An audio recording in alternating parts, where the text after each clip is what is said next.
Welcome to Meet the Press Now. It is Election Day in America. I am Kristen Welker. And I'm Clinton Jaws. All I want is your subscription. Guys, you got to watch this. How can so many people be so wrong?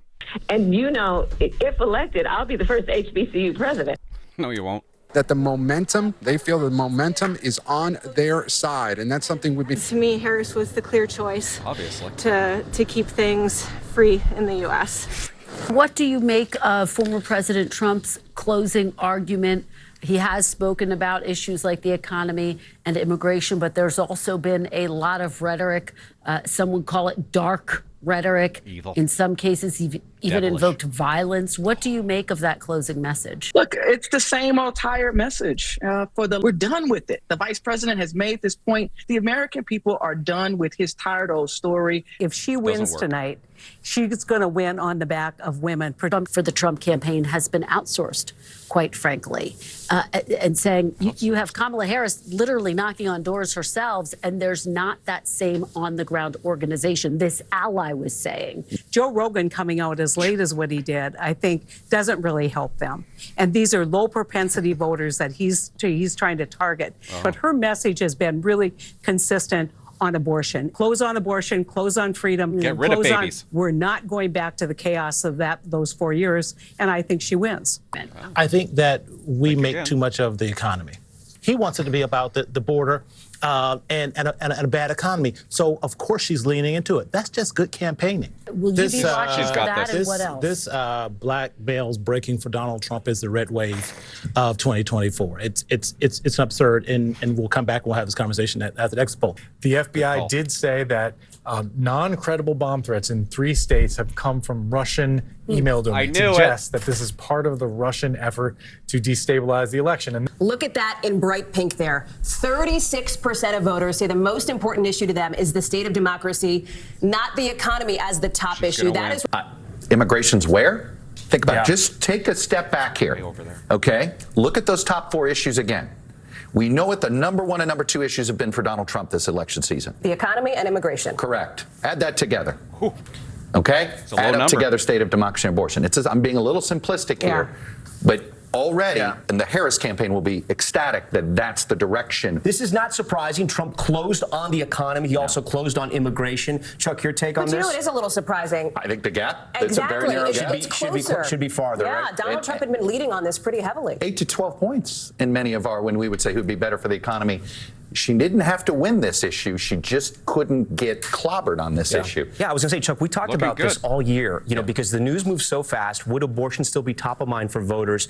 And it could be tonight. And I would tell you that just, again, off the phone with a source in the know on the Senate side, look at that in places like Florida, Chuck, right? Yeah, exactly that point. There's sort of 2 things that Republicans matters. We are on track potentially to have the biggest gender gap we've ever seen, right, in modern presidential politics in at least the last several cycles, with women plus 16 for Kamala Harris, men plus 18 for former President Trump. And let's start with former President Trump. We're going to pull that up here, and you can see he is what they say underwater, essentially. 54% of voters in these early exit polls have an unfavorable opinion of the former president. And I think that's going to be part of the challenge for the Trump campaign as we look at these early exit polls, which far more unpopular than Kamala Harris is right now, is the kind of thing that I think would be a warning sign to the Trump campaign about that messaging not being as effective as they'd like. And Kamala Harris, she performs better than both Donald Trump and Joe Biden. 4 points ahead of Donald Trump, 7 points ahead of Joe Biden. One of the concerns about Donald Trump had been that there was some sort of an evaporation, a memory gap where Americans forgot the way they felt about Trump at the end of his term. Right now, his number's coming down. Her number is particularly high. Straight up. They believe Puerto Rican voters are turning up in big numbers, particularly notable as it comes only about a week and a half after those offensive comments by the comedian who led off for former President Trump at the Madison Square Garden event just a couple of weeks ago. What if nobody gets to 270 and it's 269? It's a tie. That can happen. So listen, let me give the blue wall to Vice President. Are we going to be saying the word Pennsylvania Pennsylvania 150 times tonight? I think we're going to be saying it all night, maybe into tomorrow. That is for sure. If you're in Mar-a-Lago right now, that makes you a little bit nervous. One thing they view as encouraging right now is extremely high turnout among college voters. There are lines that extend for up to 7 hours right now. They say the campaign is sending support and surrogates to keep students in line. That support comes in the form of some of the stars of the films from the Avengers series. Paul Rudd, Mark Ruffalo, and Don Cheadle to keep them in line and to make sure they stick around, to make sure that could be a positive sign early on. They're not going to listen to people like Joe Rogan. They're going to listen to real stars like Paul Rudd. At least for the Harris folks. Hallie? And fewer people are identifying as conservative than any election featuring Donald Trump. She's also outperforming former President Donald Trump at 4. Maybe the closest election this country has ever seen. Vice President Kamala Harris has a significant lead with women voters. Donald Trump will win in Kentucky. Vermont will go in the Kamala Harris. Donald Trump out in front with 8 electoral. You could have given her at least a head start. Votes, 3 for Harris. Here's the data that's just coming in. Has a large Puerto Rican population, the biggest of any county, I believe, in Florida. They feel like that is a part of the Latino population that they can really try to move the needle with here after those controversial comments from that opener for former President Trump. Well, actually a bit. But what we're seeing in Georgia on the Latino vote is interesting. It is Kamala Harris who is winning the Latino vote, 56. West Virginia, Donald Trump. Here's where it puts us. She is actually outperforming where President Biden was back in 2020. She is doing better with white voters in North Carolina. And yet in Georgia, you're starting to see some of that suburban vote really being ramped up for Kamala Harris. No, I think that's right. But here's what's interesting. Look at Vice President Harris. She's got 47% of the senior vote. She's doing better than President Biden did with seniors in 2020 in North Carolina. So she is outperforming where he was 4 years ago. Whereas with Harris, she's performing even better than Biden did with women. 65% saying that they support Harris in this exit poll, when 58% actually supported Biden. Is that just North Carolina, or is that a national That's just poll? North Carolina. The Harris campaign tonight touting the fact that they have Paul Rudd, for example, trying to energize college voters in Pennsylvania. Jennifer Garner as well. Keep them in line. Stay in line. Mark Cuban is FaceTiming voters in a 4-hour line at UNC. Exactly. Let's keep them in line because they're all Trump voters. And what's so fascinating is that the Trump campaign tried this sort of unusual, unconventional tactic to get out the vote, which was to outsource it to Elon Musk, to other outside groups. Historically, women have turned out more than men in every election dating back to 1980. And so that is going to be one of the big key factors into tonight. And that's why that moment with former President Obama was so significant when he called on them not to stay at home. Donald Trump will win Florida. Kamala Harris, the projected winner. Donald Trump, the projected winner in Tennessee tonight. That will go in the Kamala Harris column. Donald Trump is the victor in Missouri when all the votes are counted. Here's what Alabama looks like. That will all be projected to go to Donald Trump. 3 electoral votes at stake. NBC News projects that Kamala Harris, there it is, 94. Donald Trump's underperforming about a point or two in almost even in the rural counties. What are you watching? Indiana's a very white state.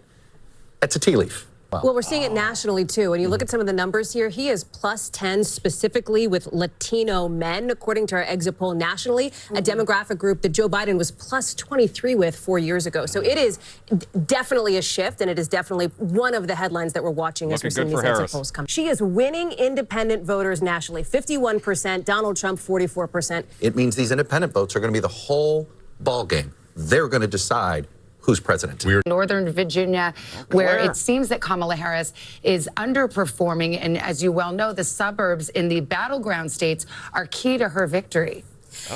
Listen, this is the witching hour. You know, this is when it is very early. Nothing to look at here. I think she's going to be fine in the suburbs, but I'll be very surprised if there aren't a whole lot of women that call themselves independents that don't vote for Donald Trump. And don't sleep on Nevada. Literally maybe 500 to 2,000 votes separating the two candidates. I think it's that close in Nevada. To your point on the get out the vote effort, this is why early vote was critical for both of these campaigns, with some 79 million people voting early. Better to bank those votes. What if somebody gets sick? What if somebody's kid has to stay out of school or whatever? South Carolina will go to Donald Trump. The Harris campaign feels good that she is outperforming with white voters over Joe Biden's performance with them. And some here is that they are seeing really good enthusiasm among those youngest voters, those college students. White college-educated women. We've been talking about this demographic a lot here in some of these key swing states. She is doing better with white college-educated women. And yes, there is a difference between college-educated educated women and non-college educated One group women. is easier. But the support for Harris is so big among college educated women. You know, I can't believe we haven't actually talked about it yet tonight. Reproductive rights. This is the first president. Do you think that issue still has its potency and is a weak spot for Republicans? I think it has its potency for sure. ProPublica has done such an amazing job of publicizing the deaths to women because of Trump really extreme abortion bans that are in many, many states.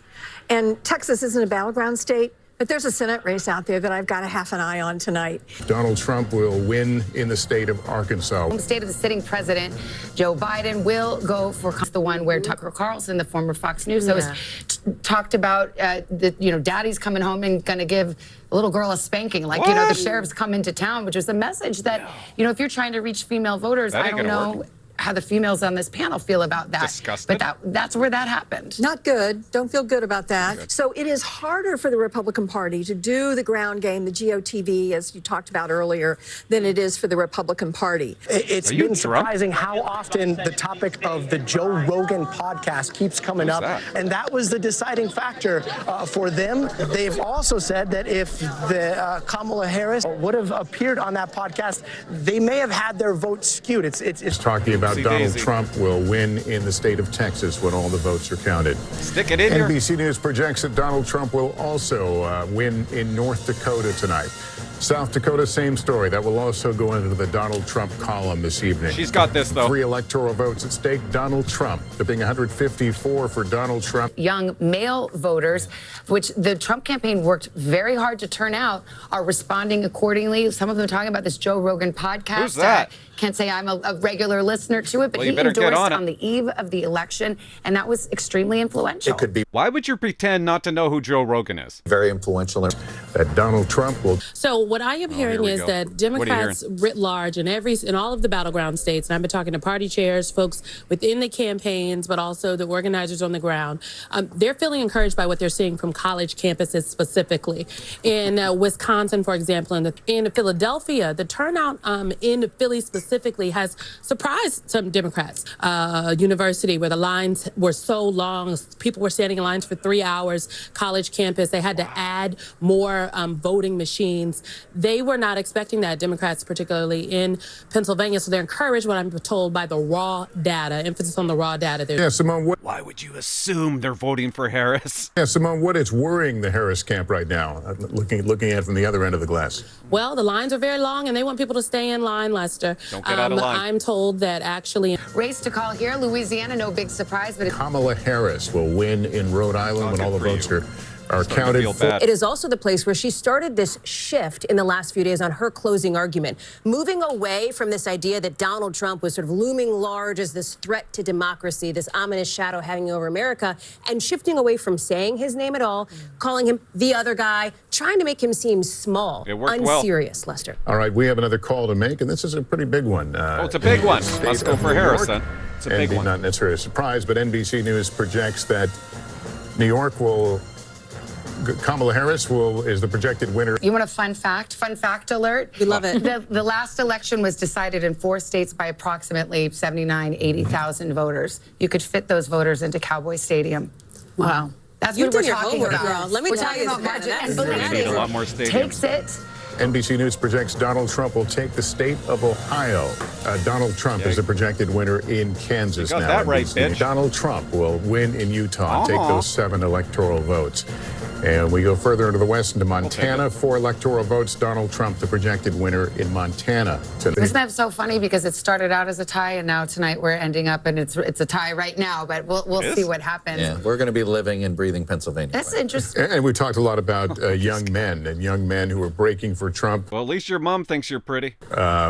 We saw the MAGA hats at some of the long lines at the universities. Yep. Talked to Harris officials in the last hour who said, look at the lines in Penn State, look at the lines in Arizona, look at the lines in the Philly college campuses. They feel really good about their ground operation. They have the best ground operation person in American politics, and Jen O'Malley Dillon is the chair, who is building. It used to be a battleground years and years ago, but It is notable that he's increased his support based on what we're seeing so far amongst Latino voters, that is something that has resonated with them. Democrats making that late play to try to win them back. And so far, based on what we're seeing, didn't work. And Iowa will go red, as was widely expected. You look at Lancaster County, she's overperforming.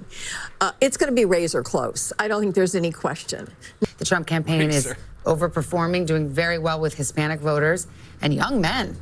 That Joe Rogan army appears to be real in a lot of these places. Is that what you're seeing, Mark? No, absolutely. I think they're very excited by that. And you have a couple of Republicans that are not all on board with some of the Trump stuff, like Susan Collins and Lisa Murkowski. You could actually have a situation where the Senate is frozen. Nebraska. Okay, this is NBC News projects that 3 of the... Here's where her improvement is, and this is interesting. It's with seniors. It's with voters over the age of 65, and we're starting to see that trend for her. You pointed to me when you said seniors. No, oh my gosh, Savannah, and I just want to let everyone know that. But the seniors piece of it is interesting because think about who actually gets out and votes, right? Who is more likely to get out there and vote? It is seniors. So there's some fascinating dynamics at play, and as we're all talking about, 10:40, we're only on our first cup of coffee. I think You sound like you see the end here. I don't. I do think that, obviously we're disappointed about North Carolina and Georgia because there was a real feeling that there was such a good ground game compared to what the Trump And to be team clear, was we doing. haven't called those. No, we haven't. I still think we have a path, obviously, in the blue wall states. And I don't think anybody knows how Nevada is going to turn out. And I think that... Well, we're outside, and it's a loud one here, but I can tell you, if you get into the crowd here, it's particularly quiet in terms of their sense of optimism right now. That's how one Harris ally just described it to me. Kamala Harris will win in the state of California. NBC News projects Donald Trump. There's a reason why there's anxiety in the Harris camp and growing enthusiasm and optimism. She was trying to do something as a sitting vice president that had never been done before. Succeed an unpopular president. Okay?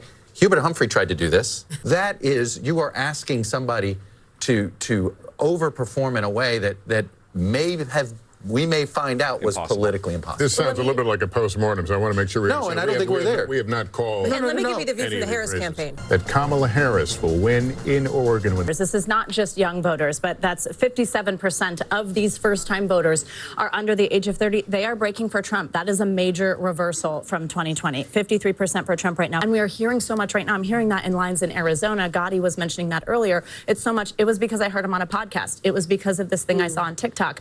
I also heard from a voter in almost every single swing state and multiple in several of them, including Pennsylvania, voters who were eligible in this age group to vote in 2020 who did not. And they came out tonight to vote for the former president. so interested. Chip away at Vice President Harris's lead. I mean, her lead among women continues to be, based on what we're seeing so far, less than his lead with men.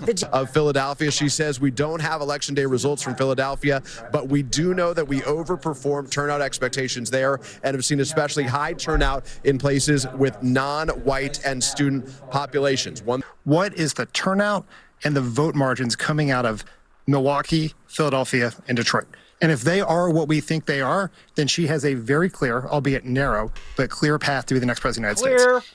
Young voters, particularly male voters, who seem to be breaking for Trump. Does that surprise you? That would be surprising. I think that's another reason to drink. I think it's pretty early to be drawing conclusions. That Kamala Harris with 165, 214. Harris will win in Connecticut. I don't see any good news for Democrats in these results. Some are still saying, look, we could still win this thing. We can hold on to the blue wall. And that's absolutely accurate because we're still tracking the vote. But one Democratic lawmaker. Kamala Harris will. So it's a numbers game in each of these states. And the path becomes narrower and narrower and narrower. And that's a bit where they are at this moment. And there's a lot of things that bend the mind a little bit if you're the Harris team, including that. Jen, has the conversation begun yet about Joe Biden and about the decision to ask him to step aside? It will begin. It will begin depending on the outcome. And obviously, there hasn't been a race called yet. That Kamala Harris will win those 4 electoral votes. But the fact that this is such a fight for them, the fact that this is a tied race, it's also taking a step back. Voters saying so far, at least, they like Trump. Well, it's so interesting. Well, how interesting that we actually are seeing tonight Donald Trump getting more of the Latino vote. We'll see if he, got a better share of the black vote. I don't think we've seen that in the exit polls yet. I think about the fact that just today, when he was voting, he was asked by another reporter about what he thought one of the most important moments of this campaign was, and he mentioned Joe Rogan, the podcaster, and the fact that he did that podcast interview. Well, you can hear the music blaring, but within the crowd right now, it's pretty silent. A lot of glum looks on the faces here over the course of this evening. They've been playing as the returns were coming in and blasted some music so they could sort of lift the spirits of some of the folks here this evening. I'll tell you, based on an attendee who was at one of the Harris events taking place at a hotel not far from here. The situation there, the scene was described as that of a funeral right now. Now, that doesn't mean this thing is over, but it does give you a sense of the way people, the statement sent by the campaign chair, Jen O'Malley. Look what they look like, the Harris voters. We always knew this race was going to be tight. God, Increasingly, he has it appears that they believe the blue wall states are their best path going forward. It's not the end of the road. Jen O'Malley Dillon also saying, we're going to keep at it tomorrow, but we wait to hear from Kamala Harris, of course, in the course of the next couple of hours. But the end has not happened yet, and so they need to keep them all, their spirits up. That's the goal. You say the end hasn't happened yet. I mean, do you still hold out hope that there's a path? I mean, a reasonable path? Well, look, I think it becomes, as I said earlier. Do you think the country is ready for a black woman president? Of course not. And she said yes. And depending on how this night goes, I think that will be one of the questions that gets asked. One of the things that is going to be a challenge if Harris loses is that there will be Democrats who will not want to take a risk on a woman, on someone who's diverse, because they'll think, I like that person, but the country's not ready. But I do worry about that if she loses. People will leap to different ones, right? The country isn't ready for a woman. The country isn't ready for a black woman. The country's ready for a smart woman, not an idiot. All of these things, but there are a lot of factors that play into the win or loss. And I think if she loses, I'm hopeful people will look at the broad scope of where the country is, the cultural divides, the rural-urban divides, the education divides. The education divides. There are just a lot of factors at play. There will be millions of people in this country who voted for her who will feel like we're in the state of an emergency. Get Trudeau. He'll invoke the Emergencies Act. Will respond and feel, and they will be looking for hope that Donald Trump will win in Georgia. When the road to 270 looks, we'll turn to Secretary Castro here. Your thoughts on, here we go. At this point, where we are and where this is going to go? It feels like 2016. Honestly, it feels like 2016. And just the path becoming smaller and smaller. What do you think was the difference maker? I think she was put in a very difficult position by President Biden. Well, she's a victim. Hate to interrupt you, I'm sorry. We still have votes to count. Oh, get out of here. So you won't hear from the vice president tonight. Good. And go HU and go Harris. Thank you all. This was very different. Vice President Kamala Harris went everywhere. She showed up in Wisconsin. Of the She showed up in battleground those states. blue wall But states. again, her messaging, and we all noted this at the time, her closing messaging really focused on the issue of democracy. Kamala Harris will win in New Mexico. I don't know. Is the minute if we call Pennsylvania tonight, does he get to 270? I think so. Yeah, That's right. That's right. So That's right. It's ball game. I mean, that's it. We may hear, Donald Trump sooner than later. What can he say that will make it a less bitter moment for those on the left? Hasta la vista, baby? Oh, boy, that's a really hard question. I knew you wouldn't be able to figure it out. We know who this person is. He's been president before. He's been a presidential candidate before. And we know what his message tends to be. He's done it over and over in this campaign. And that is a message that is darker, that casts America as a dangerous place, a place that only he can fix. Somebody who, as we talk about rhetoric, just called Nancy Pelosi as crazy as a bedbug just recently, right? So let's just remember that is, I think, some of the tone. Now, in Pennsylvania is so different. Everyone's speechless here. I guess it really is 1:40 in the morning, except for they're not speechless. They're cheering. Ignorance has rendered them speechless. The available information about what Donald Trump will say and when he will say it. They're broadcasting another network in here and say that we are shutting it down at this point, shy of 2 o'clock here. We're the only ones left, a matter of reporters here who are sort of bundling up their gear in anticipation. Another call in Nebraska. There is great excitement. Let me hand it over to Kristen Welker right now. We can talk about the other big headline of the night, and that's the balance of power. Yeah, Lester, Republicans cheering for this as well because NBC News has projected that Republicans will take control of the Senate. This will be a very different second term. He was doing an interview with Sean Hannity, and Sean Hannity asked him if he would be a dictator, and he said only on day one. And of course, some of his supporters said, look, that was hyperbole. It was a joke. But the reality is... NBC News can now project that Donald Trump will win. Did I hear a NBC News can now project Donald Trump will win in the state of Pennsylvania. And with that, it's expected that he will have the 270 votes he needs. Donald Trump will be the 47th president of the United States, as he was the 45th president of the United States, with the convincing sweep of several battleground states. The magic number of 270 electoral votes has been reached. Kamala Harris's favorable rating, 48%. Donald Trump's, 44%. That's right. People like him less, and it appears But the people who liked into him, an office. the people who liked him showed up here. Hey, look what happened. Is this crazy? No. Would have been crazy the other way. This will truly be the golden age of America. That's what we have to have. This is what happens when the machine comes after you. What you've seen over the last several years, this is what it looks like. Couldn't stop him. He keeps going forward. He doesn't quit. He's the most resilient, hard-working man I've ever met in my life. His family are incredible people. This is karma, ladies and gentlemen. He deserves this. They deserve it as a family. I want to thank some people real quick. And last but not least, the mighty and powerful Joe Rogan. Who's that guy? And thank you, America. Thank you. Have a good night. I leave you tonight with Claire. You okay? I think I'm okay. Tell me what you're thinking. Well, I'm so proud. I'm so proud of her. I don't think people realize how hard it is to get to where she was. As a woman, getting elected DA, it's not easy, guys.